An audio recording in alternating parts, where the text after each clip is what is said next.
Tom is Tom. Um, so as Annette said, there is live transcript, closed captioning and recording, just to make you all aware that this is being recorded, not for public use, but for to give out to people who couldn't make today.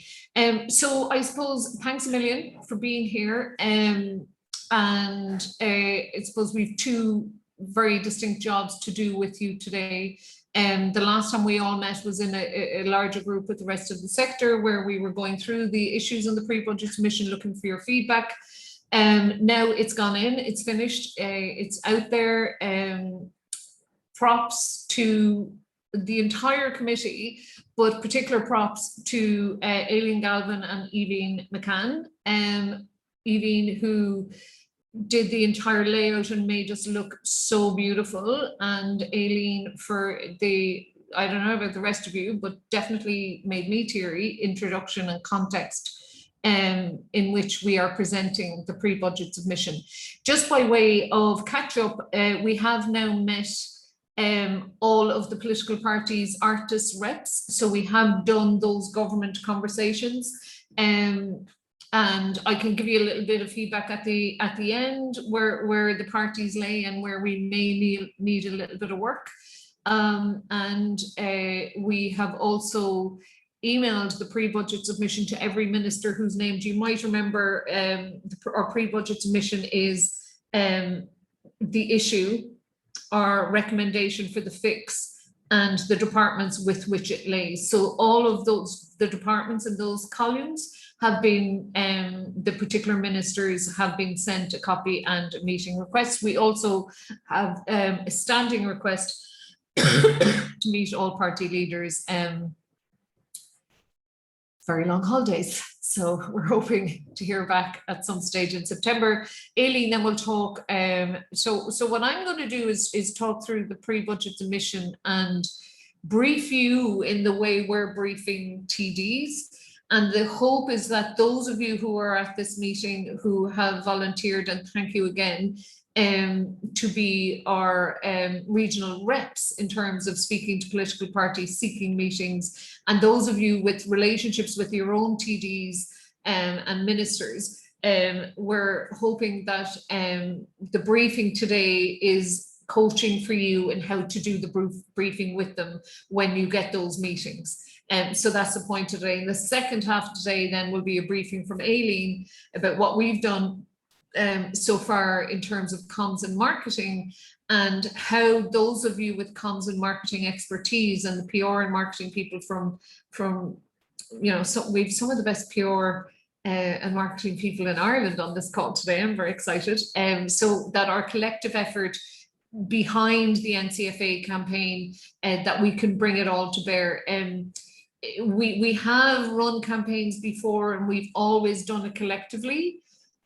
We are thankfully pushing a door that's a little more open than we're used to in terms of after the pandemic and our sector's work and value being at least acknowledged by the government.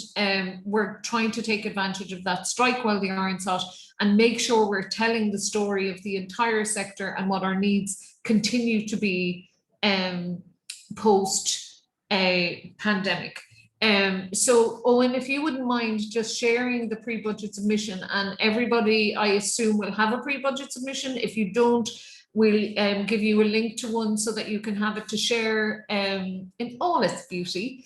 So I'll just go through it, and just if I could recommend, I'll go straight to the points, Owen, if you don't mind. I'll go straight from 1 to 10 because time is an issue. But please do read through that context, because it paints the context for our pre-budget submission. And the context is the arts is in crisis number 3 of 3 successive crises. The first crisis was the banking crash laid bare to the arts and its funding.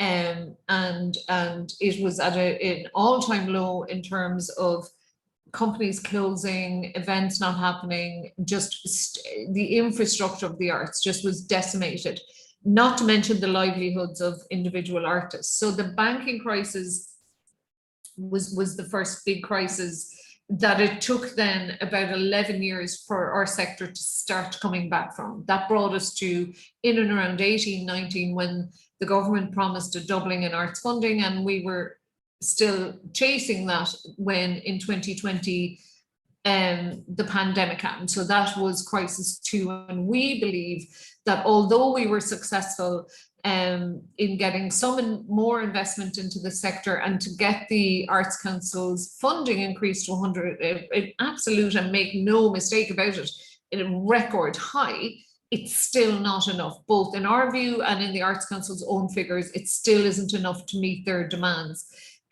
We are heading now into the third crisis, which has a number of crises in it. And apologies if this comes across as the, you know, chicken licking and the sky falling in. We have ideas of how to tackle these crises, but make no bones about it, a huge amount of people, including the 55,000 in our sector, are facing a cost of living crisis, a climate crisis, and a homing in both terms of where artists can live and where artists can wait. So it's a homing and a housing issue as well in terms of crisis. So as we explained in our last briefing, that's where the pre-budget submission was coming from. What we're giving you today is the tools in each of these, or to give you a feel for how we have tackled them and grouped them together as you're talking to TDs. So the first issue we will bring to their attention, and what I might give you is insight during our meeting, so what questions came up, so what questions you might expect, to provide 150 million to the Arts Council in 2023. We have seen the demand. The Arts Council have shared with us the demand on their funds over the last 2 years, and certainly with the increase to 130 million, they are still falling short in being able to meet the demand from artists, arts workers, and arts organisations for right across the board, right across the genres. They are still unable with 130 million to meet the demands of the sector. We are calling for 150 million. In the context of this 150 million, that still leaves us short of the Fine Gael's government's promise to double arts funding. So if your conversation is with Fine Gael TDs, I think that's worth bringing up. And the 150 million still leaves us shy of the European average. So if anybody is looking for context, or, you know, indicates, well, they got 130 million last year, your answer is it's still not enough. There are still more artists who need bursaries. There are still more arts workers who need places to work. And there are still arts organizations who struggle, you know, with sponsorship and other things to bring work to fruition with artists and arts workers. So I think it's worth coming at the 150 million as the very least. It looks like a big number. It really isn't. When you break it down into bursaries and access to bursaries, and for the Arts Council and indeed the government to meet its own EDI policies and equality policies, they are, and we are as a nation, falling short for the people who need to access funding in order to make art. So that would be the number we're pushing in one. In point two, the context behind the call for Culture Ireland. Culture Ireland's current funding is 4.3 million. Where we came from in Culture Ireland is, again, this is, and the first three you will notice is that it's about the organisations who get money into artists and arts workers and arts organisations' hands, but with the focus on the artists and arts workers. So Culture Ireland is where theatre companies and bands and dancers and anybody who wants to take their artistic career off the island of Ireland is where they are supported to either showcase or tour or thing.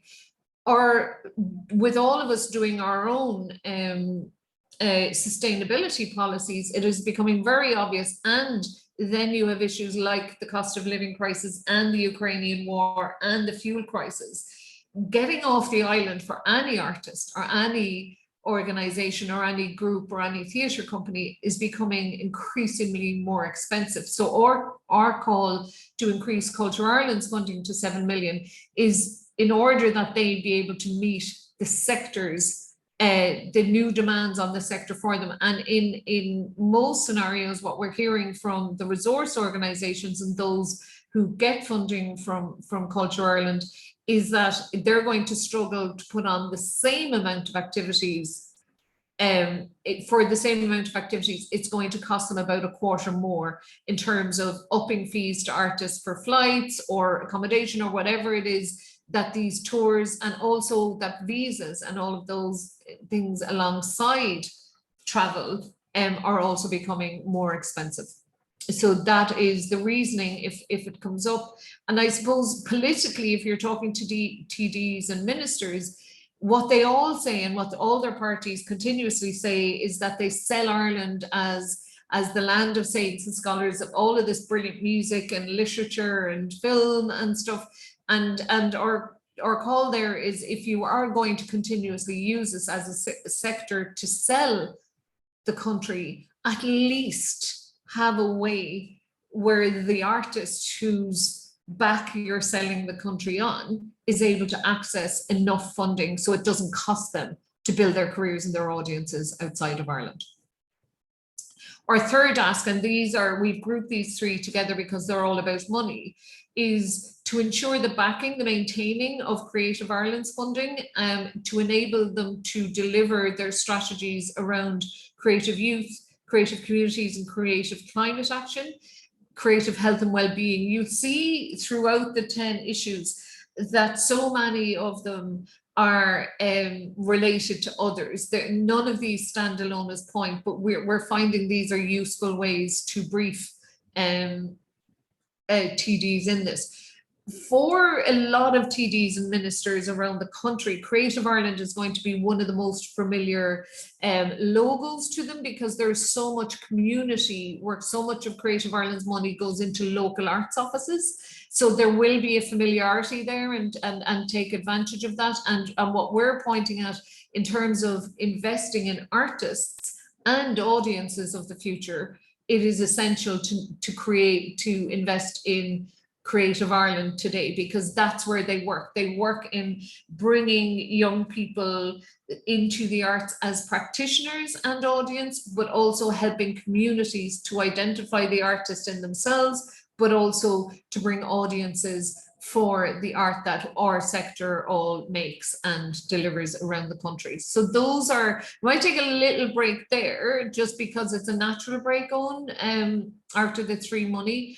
Are there any big questions there from anybody? Well, I'm just looking in the chat, and Lucy just asked what exactly the amount was if the Fine Gael government had stuck to their budget of doubling investment in the arts. And so Georgina thankfully has replied to that. So from 288 million to 576 million by 2025, but that would be for the whole Department of Culture.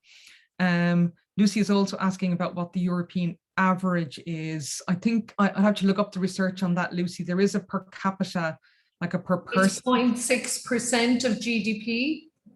Oh, someone's put it in. Georgina. Georgina's great. Yeah, good on you. Georgina's amazing on all the percentage, but it is, Lucy, 0.6% of GDP.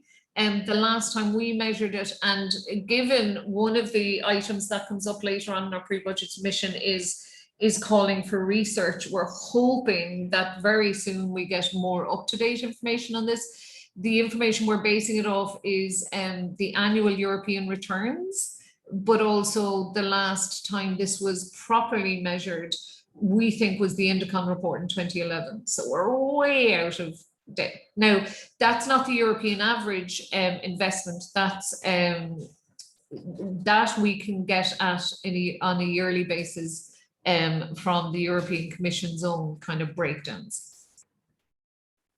But the last big piece of research on the sector at all, economic or otherwise, was the Indecon report in 2011.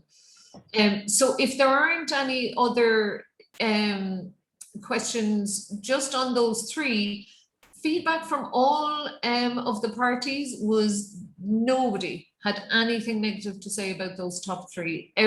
Each of the parties, regardless of political view, had for the first time acknowledged how important the arts are, how important this department is in the whole of government thinking, and also a lot of them acknowledged how important art was in terms of society, well-being, health, and how it feeds into all other parts of government. So there wasn't a soul political wise who had any issue with any of those numbers or that they were being asked for. So our expectation is you won't meet that reticence, but if you do, be ready that the data is there to back those numbers up.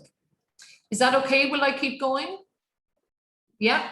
Oh, yeah, actually, just before you move off the money, Angela, there is one other question about whether any funds are ring-fenced for individual artists. Do anyone have any information on that from the NCFA side of things? So that's not an NCFA, that's not something an NCFA can answer. What we have done is we consulted, we do this every year. We have a meeting with the Arts Council, with Culture Ireland, and with Creative Ireland. And the context is that we are there on behalf of artists, arts workers and arts organisations.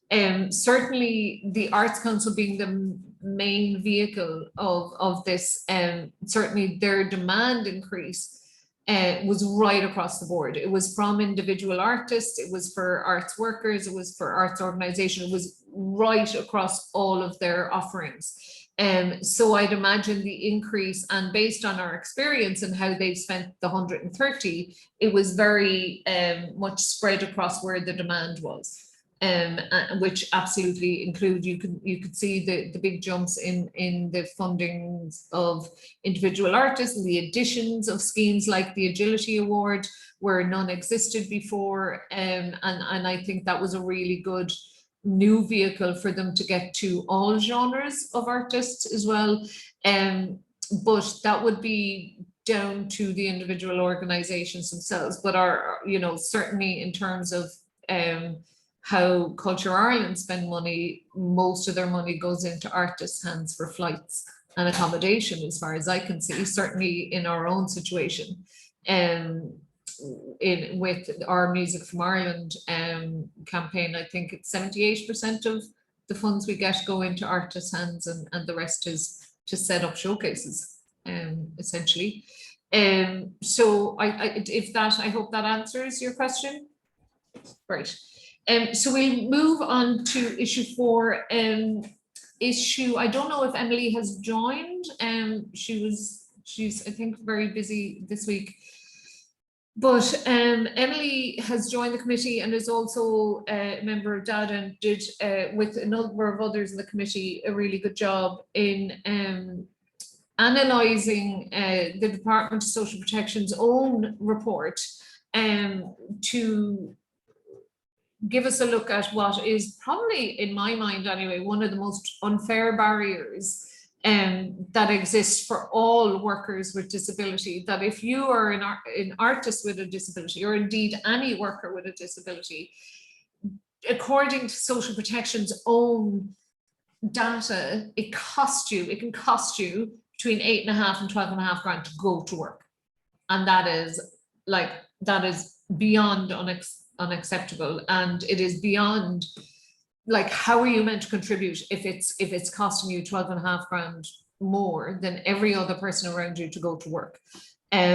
So we're calling for 2 clear goals here: making disability core support such as the blind pension, disability allowance, and invalidity pension non-means tested, and that we secure, in that context, we secure supports for self-employed, so that it doesn't cost you to go for work. So if you get work, you don't have to have your disability cut.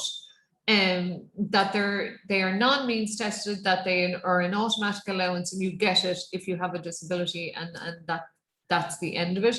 The second part of it is, and there's precedent. So if you do get an opportunity to talk to people about this, to talk to TDs, do make sure that you let them know there's a precedent. Somebody correct me, is it the Amanda? No, it's not the Amanda law. Aideen knows this now and I've forgotten it, but it's the Catherine's law. It's named after an academic whose Heather Humphreys allowed it to go through. I'll get it for you and I'll send it on. I'm so sorry it escapes me just this minute.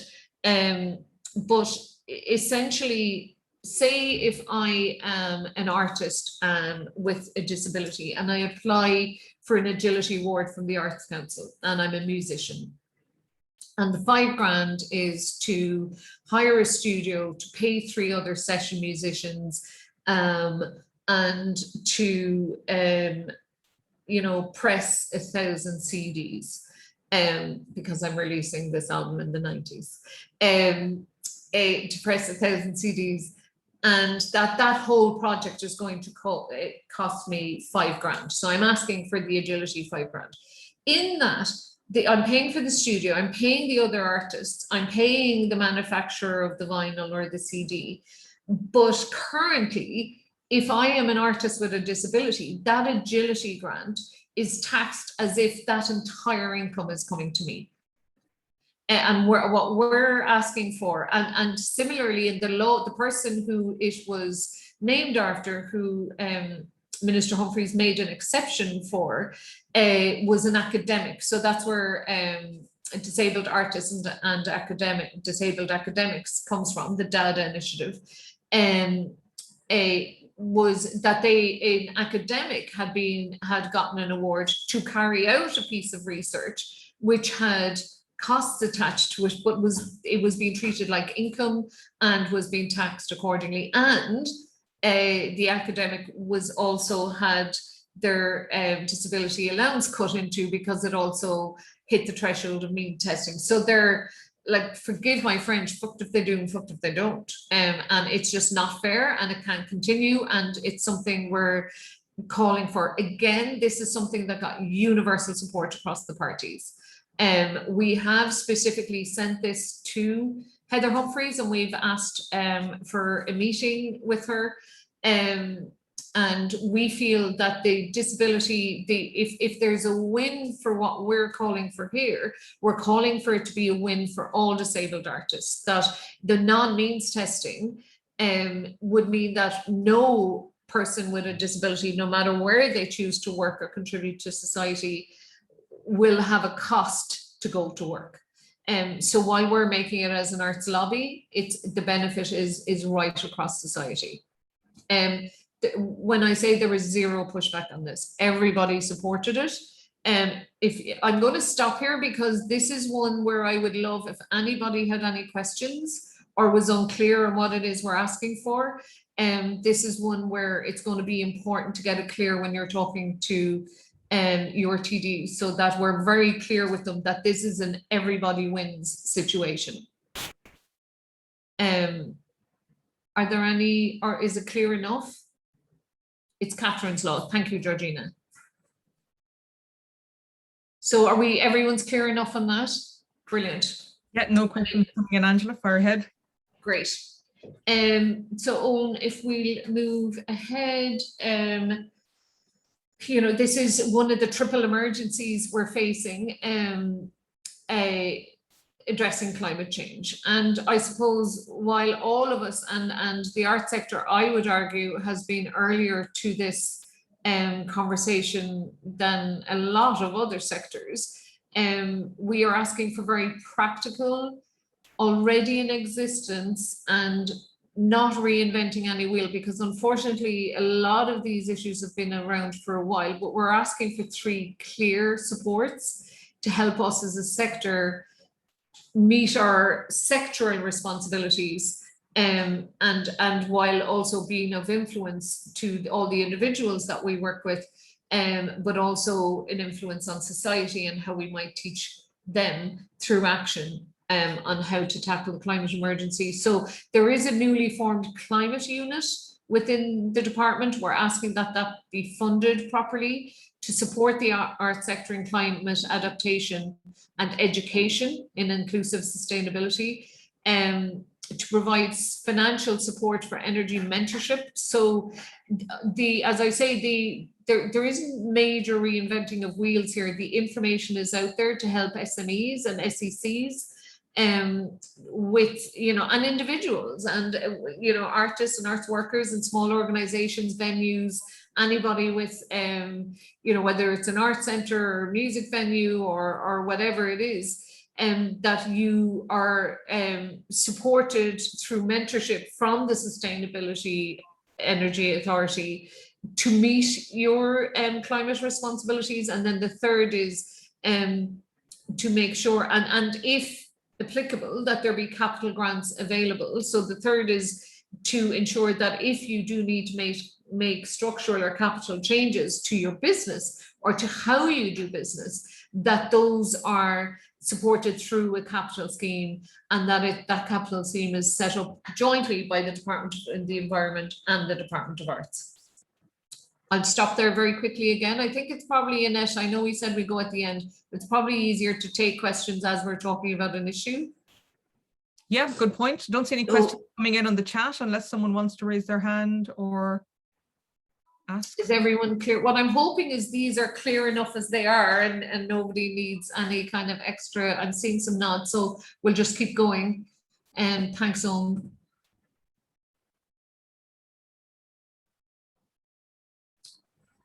So our sixth issue is, and again, none of these, and anyone who's familiar with our pre-budget submissions will see that these are all issues that have been on our pre-budget submission for a number of years. And that is addressing the lack of diversity in the arts. I know we all long work in areas of inclusivity, and I know a lot of our organizations are by their nature inclusive and diverse, and it's long been, certainly I can speak from a personal point of view, but knowing a lot of you in the sector as well and your work, there's a lot of work in the arts sector to meet the challenge that the systematic barriers to participating in the arts can face. So one of the key issues, while it seems to be a hot topic at the minute, we're coming at it from a slightly angled perspective, in that we seem to, in policy from government, talk at diversity rather than with it. So we're asking for a diversity task force with representation from the communities who are currently experiencing the most barriers for participating in the arts, that a task force with those communities is set up towards building on the existing equality, human rights and diversity commitments, and that they are given access to proper research, and that we want it modelled on the Arts Recovery Task Force, so that they are given the space to come up with a set of real changes that can be made in order to make a career in the arts viable for anybody, regardless of gender, socioeconomic, or any other barriers that might be keeping people away from participating in the way they should in the arts. And that's both as an artist, an arts worker, or working in an arts organization, and from the audience perspective. And we're also asking for that research analysis of the diversity of the arts. I think if we're going to go somewhere with this task force, we have to do a picture of where we are now, so that there's a piece of research done on how we currently look, and that we look closer at the different barriers to include socio-economic and environmental factors, as well as the current systemic barriers. And I think this is something we feel very strongly about. If you get the opportunity to talk to your TD, that it is those communities who have been shut out who should be heard from. There is little benefit, we think, as a committee, in just hearing from people who talk about it all the time, but who are included in the arts. I think, you know, the delivery of the task force arts might include all of us, but I think the task force asks, and the identifying of how we may break down the barriers that are excluding people will come from the people who have been excluded, we feel very strongly. So it's a very strong ask from us that a task force gets given teeth, but that there is intelligence given to how that task force is made up. Any questions on that from anybody? No, not on that one, Angela, yet, but if there are any, and the wonderful people on the committee are actually answering some of the questions in the chat, so I might recap them at the end of the meeting when you've gone through your 10 points, but no specific on diversity at the moment. Okay, brilliant. So the seventh issue, again, could be in like issues 1 to 10. We are all experiencing, I'm sure, the lack of space for making work, but also the challenges facing people who are now unable to afford to live where they work as artists. So the solutions that we're asking for are really specific and really targeted. So if you get to talk to a councillor rather than a TD, what we would ask is that you pick out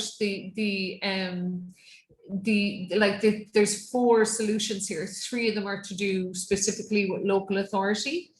So if you get a chance at all to brief councillors as well as TDs, please do so and bring these issues to their attention.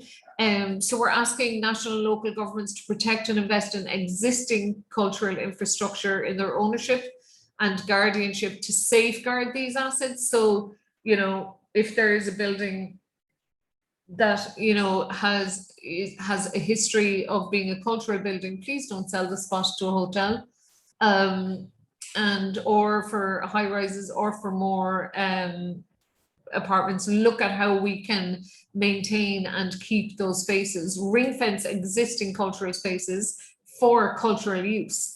And make funds available to retrofit and upgrade existing buildings to improve facilities and energy efficiency. So where there are buildings where possibly with a bit of investment, more space can be made for the arts in an existing cultural space, then brilliant, let's go after that. We're asking the Department of Housing and Local Government and Heritage to introduce a requirement for space for arts in any multi-use development. So in the you know, you'll see there's a lot in the news about planning, the planning authority and planning commission and all of that. We would call for a very strong a commitment from local government and the Department of Housing that all of these you know, these new bills and these new awards that in every plan, kind of like the percentage for art scheme, but we're talking about space rather than investing in the arts, so that in any multi-use buildings, that there is a space for art making or artists to work allowed for in those plans. To ask local authorities to prioritise arts organisation once building stock becomes available. We were in this situation ourselves this year where we were out in the street. Thankfully, the Dean Art Studios has given us a home for a year, but there were, I think, 3 theatre companies. No, there was a big theatre company and then a load of theatre directors and ourselves in a building, and the landlord just upped our rent by 40%. That was it. 6 culture organisations without a home. And that is happening. We're hearing that all over the country. So that they prioritise arts organisation when building stock becomes available for civic and community use, and both temporary and meanwhile use, and that local authorities include space for art in all regeneration projects and consult with the art sectors at all stages of the process. So I think those are quite self-explanatory, but they're very important if you get the chance to talk to councillors, because it's a chokehold now where people are running out of spaces to work from, to make work in. And you know, there's a whole other conversation we think coming down the track about performance spaces, but these are just spaces for arts organizations to have an office, for a band to have a rehearsal, for a painter to have a studio. Just spaces to make work are absolutely evaporating and disappearing. Point 8 then is something that we think will help with all the other previous points, and it can be, you know, you can read the solutions there yourself. Establish a research section within the department. So quite like the department has a new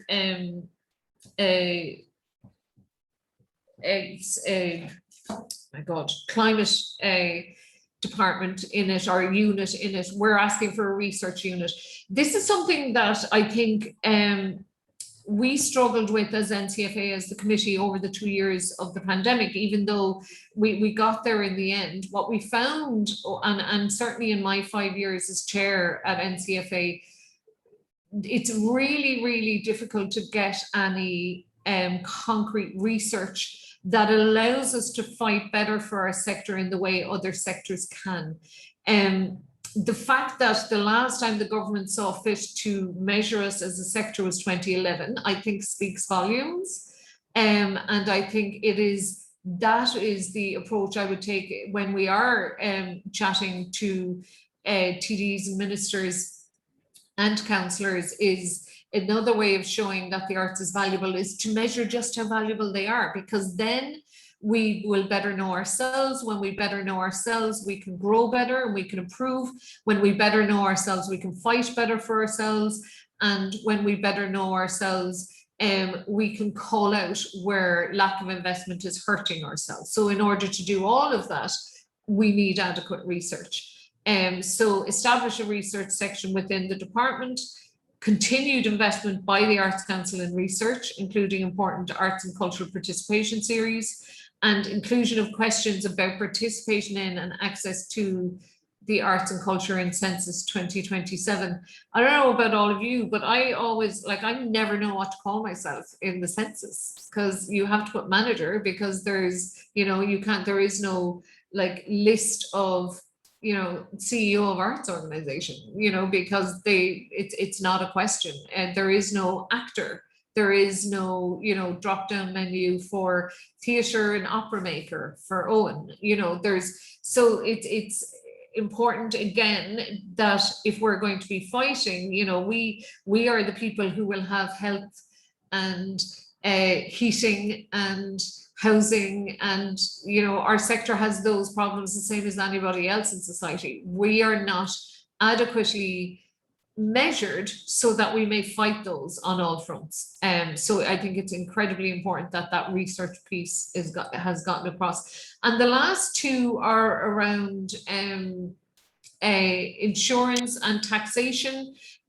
We contributed to and Lucy is here. Lucy brought us into a really great alliance on insurance, and we fed into that, and all the commissions that fed into. We're now asking for the implementation of the measures that were accomplished by the Insurance Commission. So we're asking for to implement the insurance reform that will quickly reduce liability and motor insurance premiums to affordable levels. In line with the Alliance for Insurance Reforms, we urge the department and the minister to make funding available to meaningful reform to the Personal Injuries Assessment Board, enactment of the new legislation to rebalance duty of care, delivery of additional liability insurance capacity in the Irish market. That's a big one in terms of just lack of competition, and also something that we could really get behind and we see working in so many other countries is the development of a state-led insurance option for key sectors. It's gone to a situation here where you have events unable to happen because the insurance is so high, and yet I can, take out insurance for $100 to insure everybody who I bring to South and Southwest. I can get it for $100 for a week, and that it's just in terms of insurance, and I know I'm seeing a lot of nodding here, in terms of insurance, it's becoming one, certainly during the pandemic, but post-pandemic as well. It seems to have given insurers license to just make up anything they want now that they won't insure you for.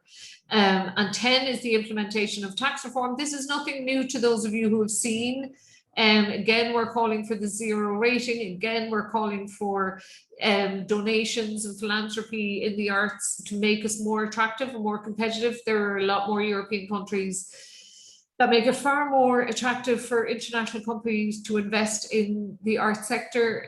One of the main new things we're asking for under taxation reform, and we as NCFA made a contribution to the Commission on Taxation. And one is the idea around the arts exemption scheme. Currently, you can only claim your exemption in 1 year. What we're calling for is, say I bring out an album or a book in 2023, my work on that album in 22 and 21 should also come under that exemption, and I should be allowed to claim exemption on that work in the lead up to my album or my book coming out in 2023, and not just make, get tax-free exemption on just the money made in that one particular year.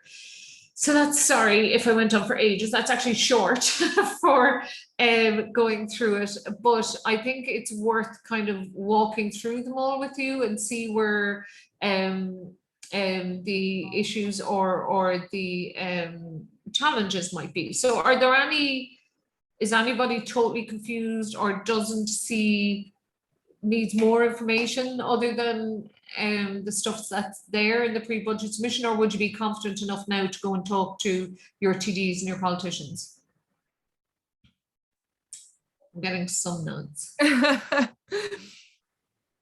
Well, while people are thinking about their confidence levels, I'll just quickly go through, Angela, a couple of questions that have come up on earlier issues there while you were talking. So Michael is asking whether the Arts Council has any guidance on, for example, fossil fuel companies sponsoring arts organizations and events. And Maeve has very helpfully answered that the Arts Council is currently in a research phase for creating their own policy around environmental sustainability. And she's also offering to look into that. So we might find out more about that. Camilla is asking about research or accurate data on exclusion, in particular socioeconomic and disaggregated. Does anyone know of any? I think that's why we're calling for research. Yeah, there's very, very little research out there on any of the policies that we have brought forward in the last kind of 4 or 5 years. We've always sought the relevant, now there's research, but there's not research on the arts. And this is where we feel like specific research, like what we want to do is that the NCFA go back to government with a menu of research, or go back to this research unit in the department and go, this needs to be measured, this needs to be measured, this needs to be measured because this, and it's and also that we think it's important that there are funds available for us as a sector to carry out our own research, that it's not all, because research by its nature will take the identity of the person who's commissioning it. So while it's important that the Arts Council conducts research on the sector and in the sector in order to feed its own policies, that it share that research with us anyway, but also that if somebody like ITI last year or earlier this year, all the years are a blur now, on workplace research on safety in the workplace and stuff, that those big kind of research, that there's funding available to, that you don't have to take it out of your own core grant, or that you don't have to raise money elsewhere from another sponsor to conduct that kind of research. So I think it's important that for all of these things we're able to access adequate research. And I just very quickly saw Lucy's question. The research in 2011 was the Indicon report.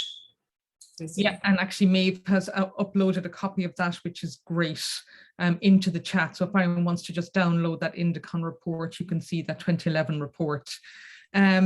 So we're going to, if there aren't any more questions at the moment, we might move on to Aileen talking about the comm strategy.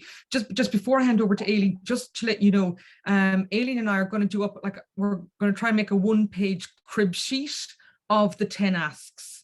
You know, if you end up in a lift with Micheál Martin, what are the 2 sentences you should say to him about each of those issues? So it's totally my fault I haven't started it yet, but we will have that very soon and we'll send it out to you. So that should be really, really helpful to have, you know, stuck in front of you when you're meeting anyone. A draft email for initial contact for TDs, Anthony. Okay, that kind of relates into Aileen's and what Aileen's going to talk about. So let's let Aileen speak first, talk about the NCFA's comm strategy, and then we can discuss what all of us can do individually in support of that. Aileen. Thanks, Annette. Hi, everyone. I'll fly through it because I'm conscious of the time. So we are going to launch what we're calling the Stand by the Arts campaign to support and influence the delivery of the pre-budget submission for the sector. So there's going to be 2 strands to the campaign. The first will be a sectoral campaign. So basically, in terms of audiences, that's us talking to our own sector, our own people, but also to government, to opposition, and to the different agencies. So that's the first campaign, the sectoral campaign. The call to action for that campaign is really for people to talk to their TDs and ask them to make sure that the asks of the pre-budget submission are taken into proper consideration and fingers crossed are actually rolled out for us. So that's the sectoral campaign, and the other campaign we're running is the public awareness campaign. And that is in essence speaking to the general public to redefine the value of the arts, to remind people what the point of the arts are, you know, how much we all rely on them, that they're everywhere around us, even if we don't recognize them as being the arts, and why they need continued investment. And the call to action to that public campaign is for people to support the arts by posting and sharing their support of it, but by also telling our public servants that investment should be retained in it. The reason for the 2 approaches, I'm sure, is apparent to everyone, and consecutively, is that while the sector can understand the asks and the ins and outs and the detail of the pre-budget submission, we really need the public to stay with us, and we really need the public to be asking on our behalf for investment in the arts to be sustained. So in terms of what we're doing right now, so we have already issued the pre-budget submission and the media release to go with that to media. And we have already started our social media campaign. So next week, we will then, myself, Annette and Carla, will resurface that media release to media. We will resurface the pre-budget submission, and then we will start pitching from a PR perspective. We'll start pitching like news, features, articles, etc. around our asks. We will endeavour to gain as much coverage as we can on national media across TV, radio, print, digital, for Angela and indeed for any other reps on our steering committee to speak publicly about it. They ask why we're asking for it, and as importantly, why it should be invested in, which goes back to the sectoral strategy and also the public engagement strategy. So we will be working away on that for the next four to 5 weeks up until budget day. And then obviously we will also endeavour to try and get some of our reps onto the budget roundups and the budget commentary across our TV and radio stations. So that's the PR side of things. From the marketing side of things, we've got a lot of activity coming up. So the Irish Times, as always, rowing in behind us. So we will have a pretty heavy-hitting print campaign in the Irish Times. We will also have a digital campaign running across the Irish Times and the Examiner. We'll have an outdoor campaign in Cork, thanks to Notes to Cork, and also across Dublin with thanks to Micromedia. We will have a big social media campaign, both paid and earned. And so that's where we're at the moment. And we will be working on that at a national level and doing everything we can to secure some more inserts in different media outlets. So I suppose the question then is, what can everybody else do if they have the time and the capacity to help, and what we can make available for that. So I mean, I guess what we're asking really is if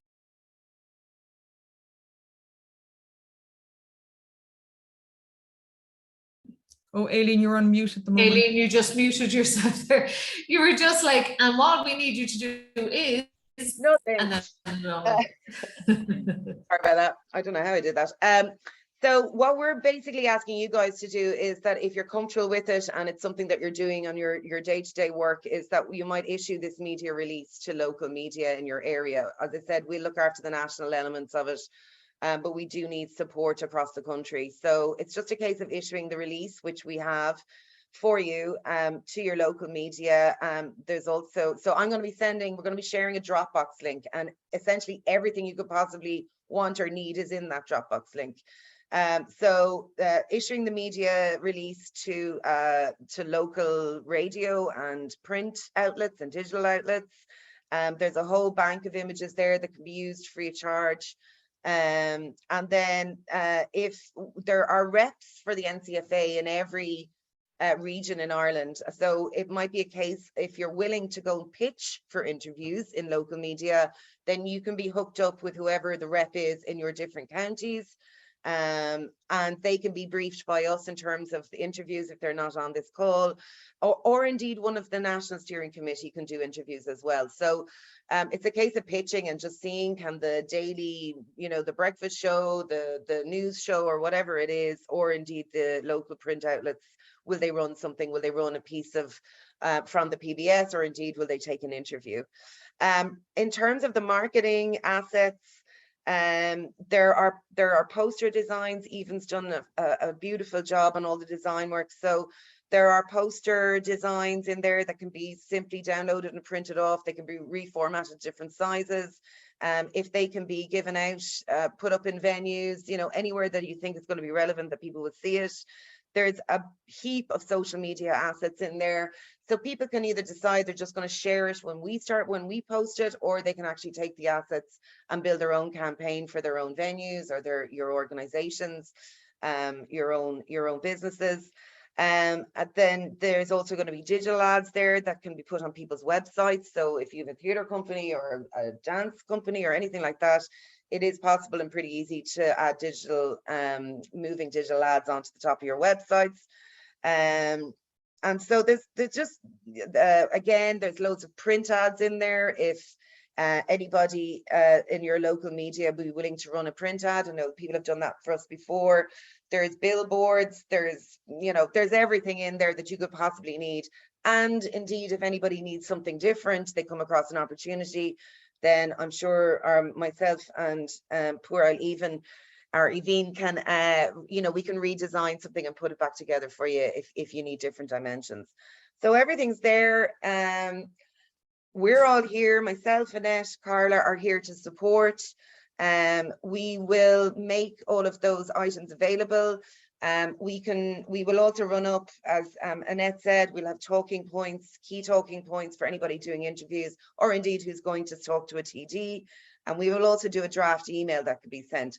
Although I think those work better if people put their own spin in them, rather than just kind of copy and pasting them, putting them out. I think they tend to ignore that stuff. So personalize it is probably the best thing, but we can give you the basics on them. So that's really it. We're planning to go full steam ahead over the next 4 weeks and really drive this thing home. And hopefully we can deliver on the asks for the sector. So whistle stop tour. Thanks a million, Aileen, and Owen and Angela and me. We're putting in loads of really useful information into the chat. So if you are willing to get involved locally, we can put you in touch with the NCFA rep in your constituency. Like Aileen says, either if you want to use them for interviews, or if you just want to talk to them or bring them to a meeting with you, with a local councillor, all of those kind of things. And I suppose to add to it then, like we are all voters as well, all of us. We're not just arts workers, and we're not just people who have control of maybe marketing and PR work, but we're actually voters. So, you know, feel, I suppose, empowered to contact your TDs and your councillors in whatever way you want as an individual, saying how important you think the asks in the pre-budget submission are and how important the arts are for your area. Katie, looking for the Dropbox links. Yes, we will email it out. Oh, look, everyone answers the questions before I even get to read them. They're all terribly, terribly efficient. Way here. ahead of you. Way ahead of me. Yeah, Katie, we will absolutely do that. Does anyone want to ask any questions here while we have Aileen and everyone in front of us, and obviously all of your peers as well?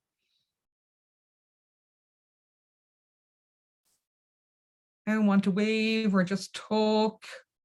There's enough of us, I think, that we can just have a chat at this stage. Yvonne is waving. Are you going to speak, or are you saying goodbye, Yvonne? We'll just get you off mute first. I'm just going to say thanks a million for all of this. And yeah, I'm looking forward to chatting with my TDs. And you actually gave some really good insights and pointers that would be really helpful, because it's kind of a hard task going through all those 10 things. So it's good to have those The cheat moments sheet that I is know will good. connect. Yeah. Yeah. Yeah.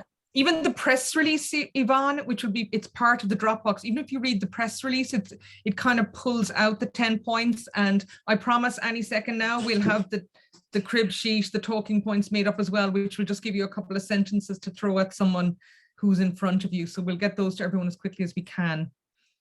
Anyone else?